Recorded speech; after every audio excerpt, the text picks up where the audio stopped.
نفسي بنور من فؤادي حينما رددت يا رب العباد وانتشت روحي.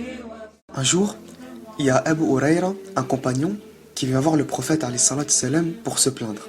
En fait, il avait super faim et il en pouvait plus. Khlas, ça devenait critique. Le problème, c'est que le prophète alayhi salatu salam, il avait rien pour le nourrir, ni à portée de main, ni chez lui. Donc, il se tourne vers les compagnons et il leur dit: est-ce qu'il y a une personne d'entre vous qui peut lui offrir l'hospitalité en mon nom?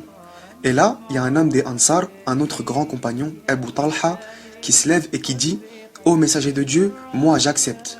Alors, Abu Talha, il emmène Abu Huraira chez lui et il dit à sa femme: tu vois cet homme-là, c'est un invité du prophète alayhi salatu salam et on va le mettre bien. On va l'entretenir du mieux qu'on peut, peu importe ce que ça nous coûte. Et là, sa femme elle lui dit: Wallahi, j'ai strictement rien à manger à la maison, sauf cette petite bouchée que tu vois, que j'ai gardée pour les enfants. Et là, Abu Talha il lui dit: bon, regarde ce qu'on va faire. Toi, tu vas faire dormir les enfants sans les nourrir.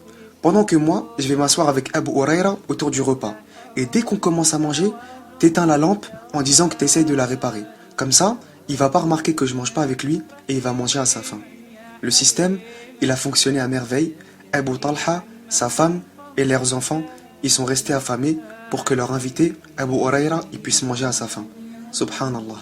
Le lendemain matin, ils vont à la mosquée pour faire la prière de l'aube et une fois la prière terminée, le prophète alayhi salatu salam, il se tourne vers eux et il leur dit: qu'est-ce que vous avez fait hier soir pour que Allah fasse descendre un verset qui fait votre éloge? ويؤثرون على